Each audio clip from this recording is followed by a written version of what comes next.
regarde par là-bas pendant toute la vidéo, c'est parce qu'il y a ma meilleure amie qui est là. Et du coup, bah comme je vais pas l'abandonner pour 1 heure pour filmer la vidéo, bah du coup elle va me regarder et ça va être un peu gênant, mais c'est pas grave.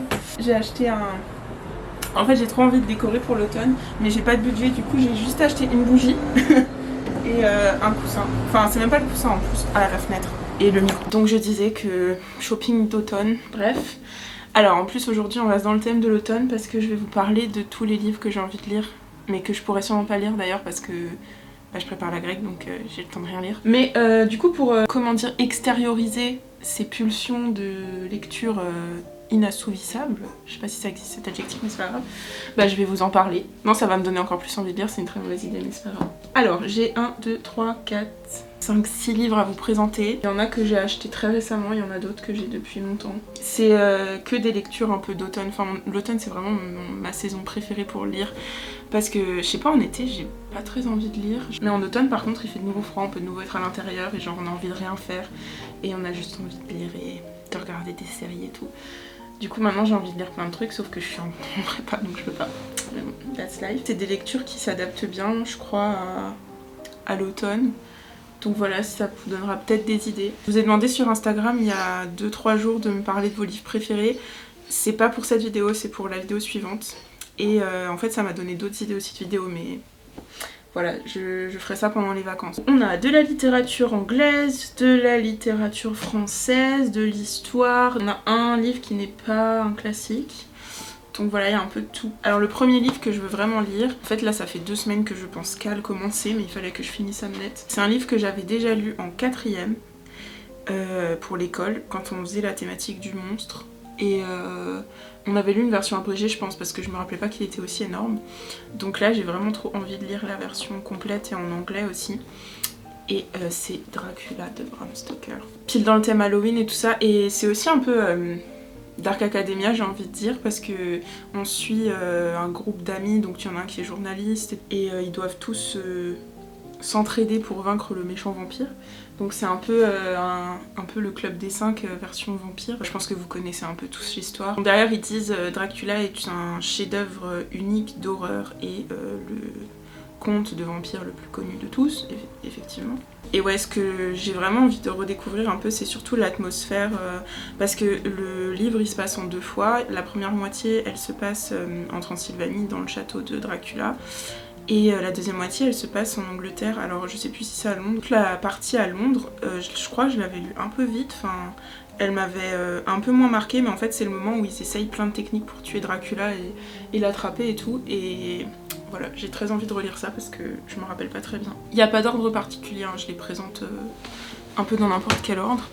Le deuxième c'est un livre que j'ai envie de lire parce que c'est la suite du livre que j'ai préféré l'année dernière. En fait j'ai repoussé un peu la lecture du livre dont je vais vous parler là parce que j'espère que ce soit pas aussi bien que le premier. Le livre dont je veux vous parler c'est Nuit d'ambre de Sylvie Germain, qui est la suite du livre des nuits dont j'ai parlé dans la toute première vidéo. Et du coup voilà, je sais pas si on suit la même famille, je sais pas comment elle a fait pour faire une suite. Le style évoluait tout au long du roman parce qu'on avait une histoire qui se passait sur à peu près un siècle. Le style évoluait avec au fil du roman et qu'en fait au début on avait un style qui était très proche d'une littérature un peu médiévale avec des influences de contes de fées et tout ça, et à la fin on était dans du vers libre, de la poésie contemporaine un peu, enfin...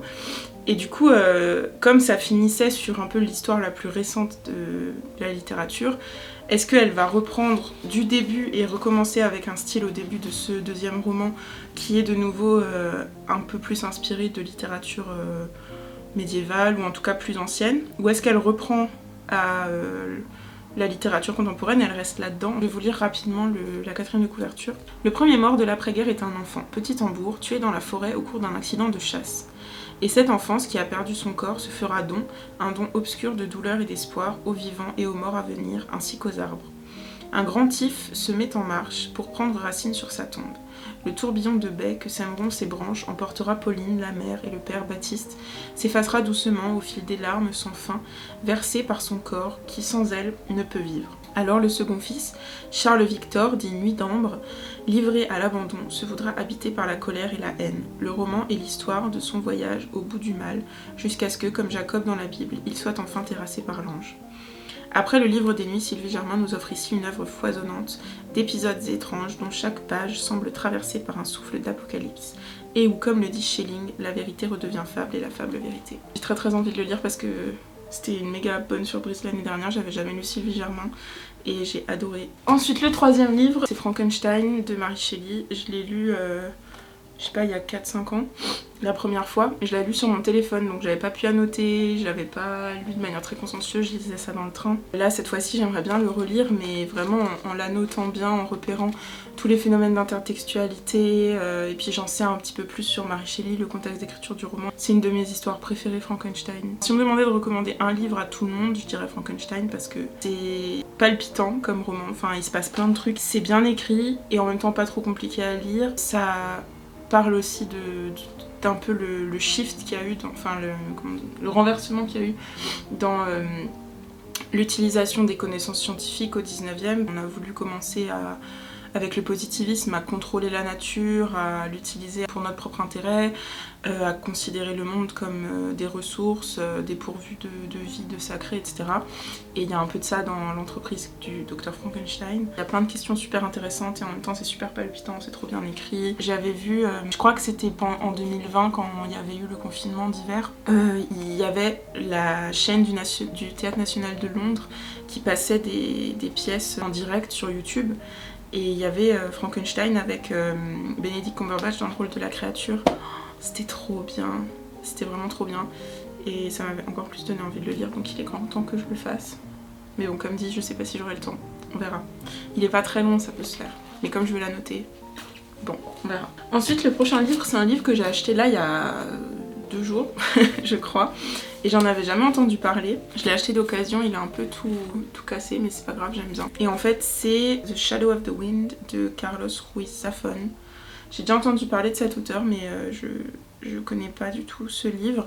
Et en fait, quand j'ai lu la 4e de couverture, je me suis dit que c'était vraiment le livre parfait à lire en automne. Et le livre parfait tout court, en fait. Je vais vous le lire, puis je le traduirai à l'écrit parce que je crois que mon cerveau il est pas assez réveillé pour traduire en one shot comme ça. One cold morning in 1945, a man brings his 10-year-old son, Daniel, to a labyrinthine library of forgotten titles hidden in the old city of Barcelona. Donc ça se passe à Barcelone.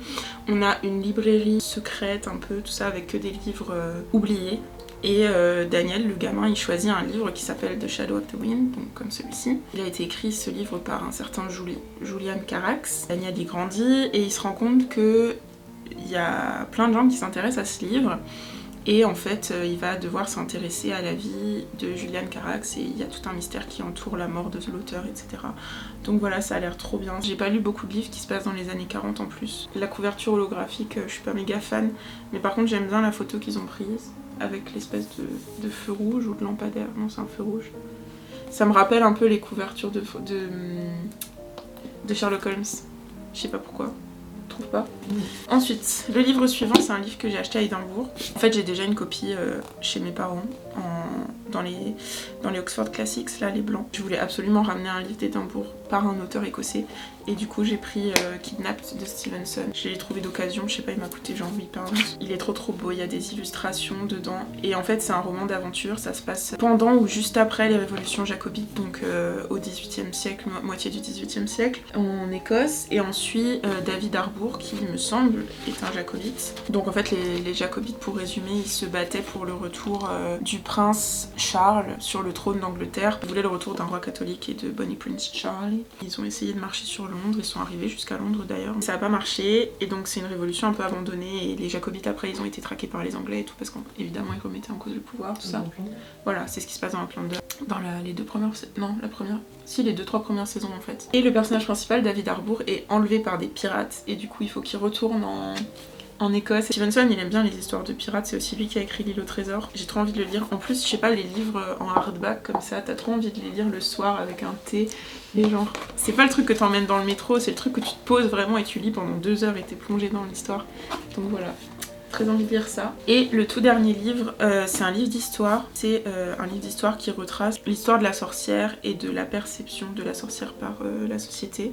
Donc je peux vous lire peut-être la 4e de couverture, ce sera plus simple pour expliquer. L'historien qui a écrit ce livre, c'est Jules Michelet, si vous le connaissez peut-être parce qu'il a écrit une très longue et détaillée histoire de la Révolution. En fait, souvent on le classe parmi les auteurs romantiques, mais c'était vraiment un historien au départ, hein, il donnait des cours à la Sorbonne. La sorcière, c'est une figure qui a été réappropriée un peu par les auteurs romantiques qui s'inspiraient pas mal du Moyen-Âge, etc. Donc c'est pas pour rien que ça intéressait Michelet, cette figure de la sorcière. Mais ouais, je vais vous lire la 4e de couverture. Alors d'abord il y a une espèce de petite citation du livre. L'unique médecin du peuple pendant 1000 ans fut la sorcière. Les empereurs, les rois, les papes, les plus riches barons, avec quelques docteurs de Salerne, des morts, des juifs, mais la masse de tout état, et l'on peut dire le monde, ne consultait que la saga ou la sage-femme. Si elle ne guérissait, on l'injuriait, on l'appelait sorcière, mais généralement, par un respect mêlé de crainte, on la nommait bonne dame ou belle dame, belladonna, du nom même qu'on donnait aux fées. Du coup, le petit résumé derrière, il dit « En lisant ou en relisant Michelet, l'impression est que tout l'élan qui a fait surgir le féminisme dans notre temps et qui s'accomplit aujourd'hui dans le culte rendu à la sorcière, à la femme sauvage, au féminin sacré ou guerrier, est né chez lui, dans les pages d'un livre fou publié pour la première fois en 1862, un livre de poésie et de rage, pareil à nul autre. Un livre fou puisque pour écrire cet hommage vibrant à l'insoumission de la femme à la sorcière qui sommeille en elle, il fallait s'en prendre frontalement à l'église qui n'a pas assez de bûcher contre l'infortuné, une église qui régnait en maître sur les esprits et sur un pouvoir dont elle armait les bras. Aux yeux du clergé, la sorcière était la résurgence de tout ce qu'il haïssait de l'héritage des temps passés, une certaine forme de paganisme et une dévotion à la nature. Jean-Philippe de Tonac, qui a écrit la préface, s'est pris de passion pour la tonitruante actualité du texte de Michelet. Je déteste l'adjectif tonitruant, c'est trop moche. Dans l'introduction à ce livre brûlant, magnifié par les illustrations de Gabriel Sanchez, il met en exergue son extraordinaire modernité et salue l'hommage magistral que Michelet rend aux femmes. Un ouvrage inconcevable dans le contexte historique qu'il a vu naître, inattendu aussi dans le parcours de vie de l'auteur. Un écho aux prises de conscience et aux combats actuels. Il y a un texte de Virginia Woolf, je sais plus du tout d'où il sort. Un essai de Virginia Woolf où elle parle un peu de la condition féminine, on avait travaillé ça en prépa ce texte-là. En fait elle fait elle utilise beaucoup de vocabulaire qui fait penser à la sorcière et tout, et elle se réapproprie aussi cette figure de sorcière. Comme elle avait des troubles mentaux et tout ça, elle a aussi été un peu stigmatisée. Bref, donc il y avait ce texte-là et les sorcières c'est trop intéressant. En plus les sorcières c'est une figure qui est pas mal rattachée à l'automne et tout parce qu'il y a Halloween. Même si, le fait que la sorcière soit interprétée comme un personnage terrifiant, c'est de la propagande antiféministe depuis des siècles, mais bon bref. Voilà, donc c'était un peu les livres dont je voulais vous parler. J'espère que cette petite vidéo vous a plu. Dites-moi dans les commentaires qu'est-ce que vous allez lire cet automne, ou même ce mois-ci et tout, enfin un peu votre pile à lire. Vous m'avez déjà dit plein de livres qui étaient vos préférés et que vous aimez trop. Ça m'a donné envie de lire encore plus de trucs. Là je suis partie de livres que j'ai à la maison, parce qu'il faut déjà que je lise les livres que j'ai à la maison, surtout que là bon, je vous en ai montré tout plein, mais en fait si j'arrive à en lire 2, ce sera déjà un miracle. Ça fait du bien de reparler de livres un peu, j'en avais un peu marre que toutes les vidéos tournent autour de la grecque en ce moment. Donc je voulais faire une vidéo qui parle de livres. La semaine prochaine on va aussi parler de livres. J'espère que cette vidéo vous a plu, je vous souhaite une bonne semaine et je vous dis à dimanche prochain.